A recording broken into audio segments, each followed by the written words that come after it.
श्री स्वामी समर्थ. अवधूत चिंतन श्री गुरुदेव दत्त. धनुराशीसाठी हा महिना कसा जाईल हे आपण बघणार आहोत. धनुराशीसाठी या महिन्यामध्ये तुमच्या आयुष्यामध्ये कोणता चेंज घडेल, कोणत्या बदल घडेल, कोणत्या गोष्टी घडणार आहेत. लव्ह रिलेशनच्या थ्रू तुमच्या आयुष्यात कोणत्या बदल घडताना दिसत आहे. लहान मुलांच्या बाबतीत तुमच्या आयुष्यामध्ये काय घडताना दिसत आहे, किंवा येणाऱ्या महिन्यात जर नवीन प्लॅनिंग तुम्ही कोणत्या गोष्टीचं जर करत असाल तर त्याबद्दल तुमच्या आयुष्यामध्ये कोणत्या गोष्टी घडताना दिसत आहेत. बॅलन्स तुमचा कसा असणार आहे या महिन्यामध्ये. श्री स्वामी समर्थ. गेलेल्या भविष्यात भूतकाळातल्या काही गोष्टी तुम्हाला सतावताना दिसत आहेत का, त्याचा त्रास होताना दिसत आहे का, नवीन आयुष्यात काय येतंय का. श्री स्वामी समर्थ. जून महिन्यामध्ये कितपत तुमच्या आयुष्यामध्ये नवीन काही घटना घडतील, नवीन काही बदल घडतील हे आपण बघणार आहोत. बऱ्यापैकी तर तुमच्या आयुष्यामध्ये बदल तर आहेच.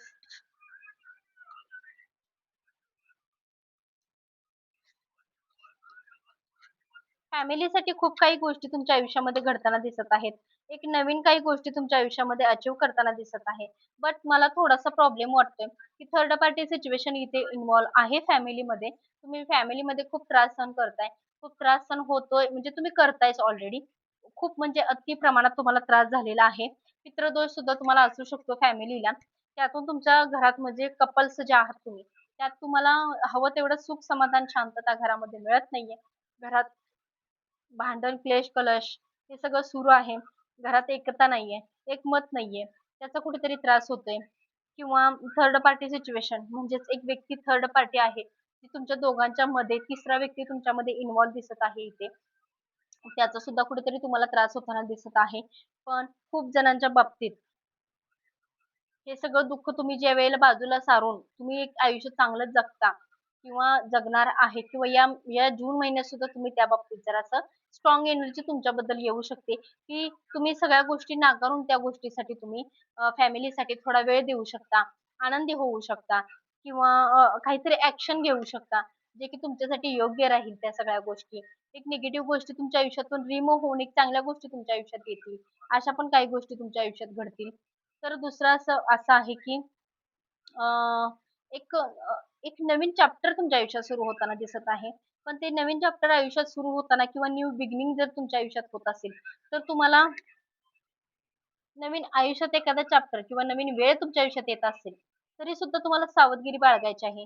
असं नाही की नवीन काय येतंय याचा अर्थ आपण मनमर्जीने हवे तसे राहू, कारण आता काही बिघडत नाही माझं. माझं कोण बिघडवू शकत नाहीये, किंवा माझं वाकडं होऊ शकत नाही, किंवा माझ्या चालू आयुष्यात कोणी आता त्रास मला देऊ शकणार नाही. असं जर वाटत असेल, तर सावध राहा तुम्ही. कारण तुमच्या जवळचीच लोकं तुमचे पाय खेचण्याचा प्रयत्न करत आहेत, की तुम्हाला कुठेतरी नुकसान, हानी पोहोचवण्याचा सुद्धा प्रयत्न करताना या महिन्यामध्ये तुम्हाला दिसत आहे. फॅमिलीचा तर इश्यू नाहीये. फॅमिली ग्रेट आहे तुमची, छान आहे. पण निगेटिव्ह शक्तीचा खूप भयानक त्रास होतोय तुम्हाला. एक पितृदोषाचा त्रास सुद्धा कुठेतरी घरामध्ये आहे तुमच्या. कुठेतरी क्लेश कलश, घरामध्ये एकता नसणे, वादविवाद निर्माण होणे. पण त्यातून सुद्धा तुम्ही स्वतःला सावरण्याचा प्रयत्न करताय. जर अशी जर सिच्युएशन तुमची असेल, तर आवर्जून स्वामी सेवा करा. जे की तुमच्यामध्ये काही गोष्टी पॉझिटिव्हिटी वाढवायला, तुमच्यामध्ये एक सुरक्षा कवच निर्माण व्हायला मदत करेल. स्वामींची सेवा होता होईल तेवढं करा. तुम्हाला जर यावरती सुद्धा स्पेशल व्हिडिओ बनवून हवा असेल, की स्वामी सेवा करण्यासाठी किंवा स्वामी सेवेमध्ये अजून काहीतरी चांगलं आयुष्यामध्ये क्रिएट होण्यासाठी, किंवा आयुष्य एक चांगल्या पद्धतीने चांगल्या मार्गाला लागावा असं जर वाटत असेल, तर स्वामी सेवा आम्ही कशा पद्धतीने करू शकतो, की जे की आमच्या आयुष्यात सुख, समाधान, शांतता येऊ शकते. कारण त्यामध्ये सुद्धा खूप टप्पा आहेत. पितृदोषी जर असेल, तर त्यामध्ये स्वामी सेवा कोणती करावी? घरामध्ये नवरा-बायकोमध्ये वाद असेल, तर त्यासाठी कोणती सेवा करावी? स्वतःसाठी कोणती सेवा करावी? किंवा प्रेग्नन्सीसाठी कोणती सेवा करावी? अशा खूप काही सेवा आहेत, ज्या प्रत्येक सेवा प्रत्येक वेळेला प्रत्येक गोष्टीसाठी वेगळ्या-वेगळ्या सेवा असतात. त्या सेवा आपल्याला करायच्या असतात. तर तुम्हाला जर ह्या जास्त गोष्टी माहीत नसतील, तर तुम्ही साधी सिंपल आपली श्री स्वामी समर्थांचे नामस्मरण जरी केलं तर अतिउत्तम आहे. त्यातून सुद्धा तुम्हाला खूप छान फायदा होतो. पण सेवा सुरू करत असताना स्वामींचा नामस्मरण करताना आपल्याला थोडासा घरात निगेटिव्ह शक्ती घडतोय, कुठेतरी वाद होतोय, कुठेतरी भांडण जास्त होतोय, अशा काही गोष्टी घडताना दिसतील. पण घाबरायचं नाही. ते कुठेतरी चांगल्या आयुष्यात आपल्या शेवटी नाही का, आपण एखाद्या जर आपण आजारी पडलो, दवाखान्यात जर गेलो किंवा हॉस्पिटलमध्ये गेलो, तर आपल्याला थोडाफार इंजेक्शन, गोळ्या वगैरेचा त्रास थोडाफार होतो. तरच आपण बरे होतो. असं नाही की जादू होते आणि आपण बरं होतो. असं होत नाही. जेव्हा स्वामी सेवा करतो तेव्हा पण आपल्याला असाच त्रास होतो. कुठेतरी आपल्या घरात भांडण होणे, कुठेतरी काहीतरी वेगळं घडणे, अशा काही गोष्टी होत असतात. पण त्या व्यक्तीला आपण सामोरे गेलं पाहिजे. तरच कुठेतरी आपल्या आयुष्यात एक चांगला दिवस येऊ शकतो. ह्या गोष्टीला तुम्ही कधीच डगमगू नका. स्वामी तुम्हाला कोणत्या गोष्टीतून हानी पोहोचवणार नाहीत. स्वामी जरी तुम्हाला निगेटिव्ह शक्ती किंवा संकट दिली, तर ते स्वतः त्यातून बाहेर काढतात. हे पण तितकंच सत्य आहे. तर तुमच्या आयुष्यामध्ये एक थर्ड पार्टी सिच्युएशन सुद्धा इन्व्हॉल्व आहे, ह्या सगळ्या गोष्टींमध्ये. पण यातून तुम्हाला बाहेर जर पडायचं असेल, तर नक्कीच तुम्ही स्वामी सेवा करा. मी आवर्जून तुम्हाला सांगेन, की ही निगेटिव्ह शक्ती तुमच्यामध्ये दिसते.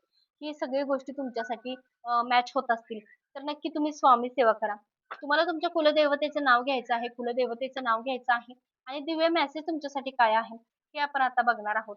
पण ज्या देवतेचं नाव घेतल्यानंतर तुम्हाला तुम्हाला एक फील येतं, की हा देवता असल्याशिवाय मला माझ्या आयुष्यात सकारात्मक गोष्टी घडत आहेत असं वाटत नाहीये.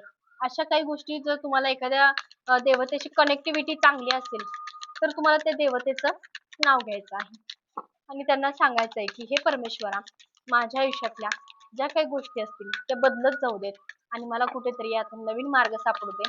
ओम नमो आदेश श्री स्वामी समर्थ महाराजांच्या नावाचा जप करायचा आहे तुम्हाला आणि ही एनर्जी बघायची आहे.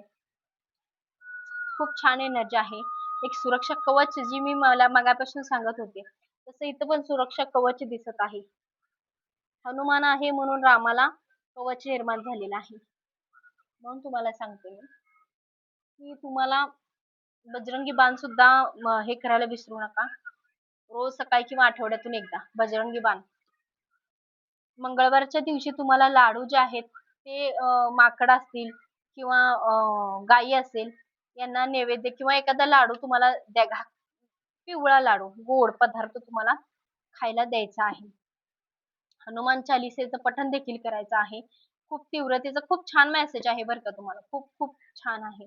कारण हनुमान जी आहेत त्यांचा मेसेज येणं इतकं पण सोपं नाहीये.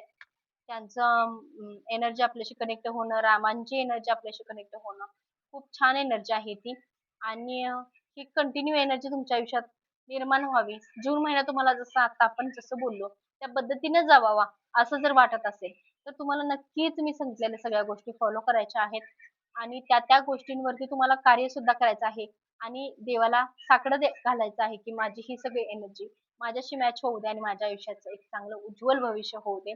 ओम नमो आदेश श्री स्वामी समर्थ. भेटूया जुलै महिन्याची एनर्जी चेक करण्याच्या वेळेला. तोपर्यंत श्री स्वामी समर्थ.